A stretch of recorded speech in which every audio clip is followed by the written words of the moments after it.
Halo football lovers, selamat datang kembali di channel Raftel Sport. Kalau kalian berpikir kasta kedua sepak bola Indonesia itu membosankan, maka kalian pasti belum melihat betapa gilanya persaingan di Championship Pegadaian Liga 2 musim 2025-2026, khususnya di Grup B atau Wilayah Timur. Musim ini benar-benar menghadirkan pertarungan blockbuster. 3 tim raksasa yang punya sejarah panjang dan basis supporter masif, PSS Sleman, PS Barito Putra, dan sang raksasa dari timur, Persipura Jayapura, kini harus saling sikut demi satu tujuan, tiket emas promosi kembali ke habitat asli mereka, Liga 1. Bagi kalian yang mungkin sedikit tertinggal informasinya, PSS Sleman dan Barito Putra harus rela turun kasta setelah rentetan hasil buruk di Liga 1 musim 2024-2025 lalu. PSS finish di peringkat ke-16, sementara Barito Putra tepat di bawahnya di peringkat ke-17. Kini, takdir mempertemukan mereka dengan Persipura Jayapura yang sedang berjuang keras mengembalikan kejayaan Mutiara Hitam. Lantas, pertanyaannya sekarang, setelah pekan ke-24 yang penuh drama di bulan April 2026 ini selesai digelar, siapa yang peluangnya paling besar? Dan siapa yang terancam harus kembali gigit jari bertahan di Liga 2 musim depan? Mari kita bedah hitung-hitungannya. Let's go!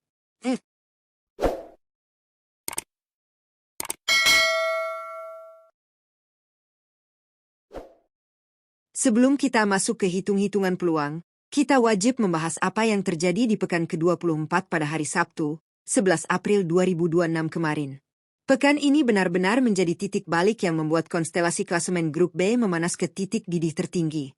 Di Stadion 17 Mei Banjarmasin, kita menyaksikan final dini antara tuan rumah Barito Putra menjamu sang pemuncak klasemen, PSS Sleman. Di bawah asuhan pelatih berpengalaman, Stefano Cugurra atau yang akrab disapa Coach Teku, Laskar Antasari tampil luar biasa disiplin. Hasilnya, Barito Putra sukses menekuk Super Elang Jawa dengan skor tipis 1-0. Kemenangan krusial ini menunjukkan bahwa mentalitas Barito Putra sedang berada di puncak. Sementara itu, di tempat lain, ada drama yang tidak kalah menyayat hati bagi publik Jayapura. Bermain di Stadion Lukas NMB, Persipura Jayapura ditahan imbang 0-0 oleh Persela Lamongan.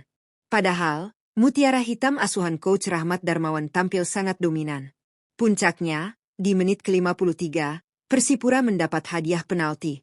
Namun sayang seribu sayang, eksekusi tersebut gagal dimaksimalkan.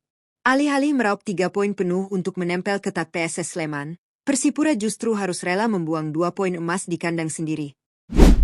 Nah, hasil dari pekan ke-24 ini membuat klasemen berubah drastis dan tensinya makin gila.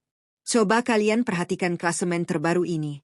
Di posisi pertama, PSS Sleman masih bertengger dengan koleksi 49 poin dari 24 pertandingan.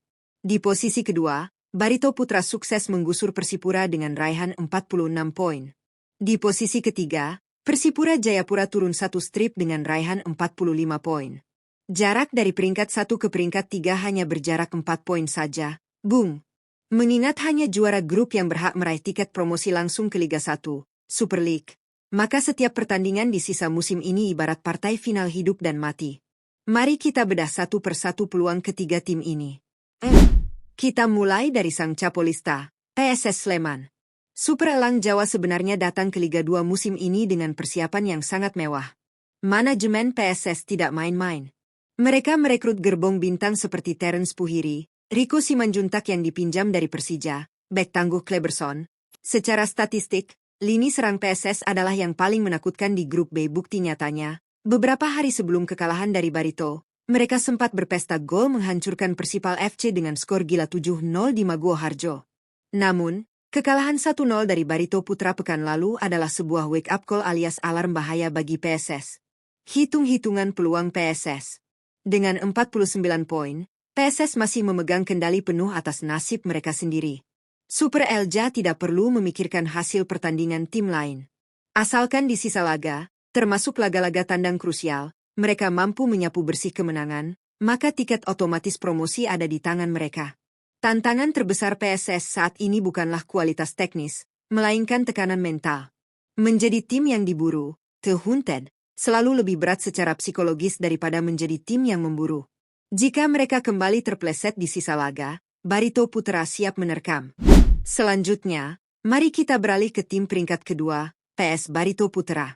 Degradasi di akhir musim 2024-2025 jelas merupakan pukulan telak bagi kebanggaan masyarakat Banua. Namun, menunjuk Stefano Cugurra, Teku, adalah keputusan yang sangat jitu. Teku menyulap Laskar Antasari menjadi tim yang pragmatis, solid di belakang, dan sangat efektif memanfaatkan peluang sekecil apapun. Kemenangan 1-0 atas PSS Sleman adalah masterclass dari seorang Teku. Mereka tahu kapan harus bertahan rapat dan kapan harus memukul lewat serangan balik mematikan. Kini, dengan 46 poin, Barito Putra bernapas tepat di tengkuk PSS Sleman dengan selisih hanya 3 angka. Hitung-hitungan peluang Barito Putra. Secara matematis, Barito tidak memegang nasibnya sendiri 100%. Untuk bisa menyalip PSS Sleman dan merebut takhta juara grup, Laskar Antasari harus memenangkan seluruh laga sisa yang mereka miliki, sambil berharap PSS Sleman tersandung, minimal menelan 1 kekalahan atau 2 kali hasil imbang. Momentum saat ini jelas sedang berpihak pada Barito. Jika Teku mampu menjaga ruang ganti tetap kondusif dan menjauhkan para pemain dari tekanan overconfidence, peluang Barito untuk kembali ke Liga 1 sangatlah terbuka lebar. Dan yang ketiga, kita punya sang legenda yang sedang berusaha bangkit dari tidur panjangnya, Persipura Jayapura. Mutiara Hitam asuhan Coach Rahmat Darmawan atau Coach RD ini menyajikan permainan yang paling menghibur di Liga 2. Kombinasi pemain muda bertenaga kuda seperti Ramai Rumakiek dan Kelly Sroyer, berpadu dengan kepemimpinan sang maestro abadi, Boas Solosa. Kalian tentu ingat bagaimana magisnya Boas Solosa awal April kemarin? Masuk sebagai pemain pengganti, Boci berhasil mencetak gol kemenangan dramatis di menit ke-92 saat Persipura membungkam Persiba Balikpapan. Namun sayangnya, euforia itu sedikit antiklimaks karena hasil imbang tanpa gol melawan Persela dan kegagalan eksekusi penalti pekan kemarin. Kegagalan itu membuat Persipura kini harus turun ke peringkat 3 dengan 45 poin. Hitung-hitungan peluang Persipura. Posisi Persipura saat ini adalah yang paling sulit di antara ketiganya. Skenario untuk Persipura adalah sisa laga wajib menang, tanpa toleransi seri apalagi kalah.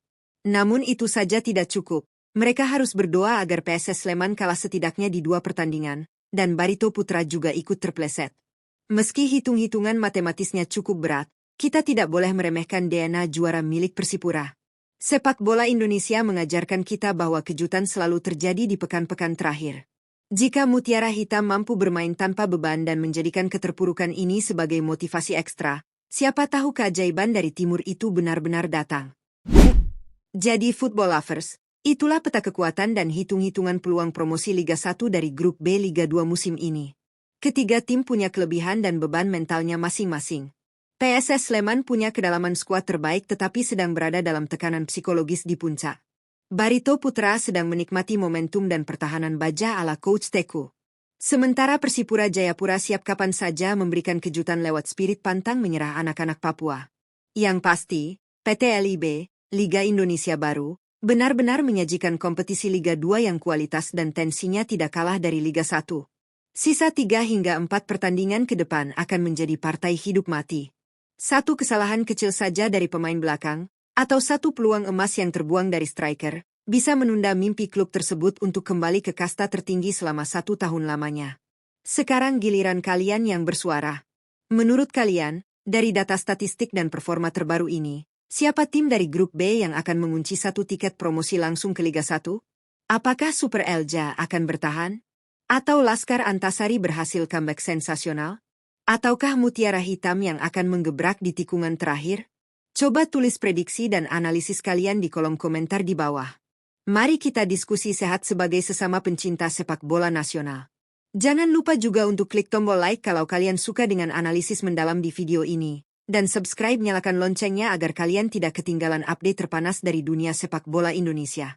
Terima kasih sudah menonton, Raftel Sport pamit undur diri.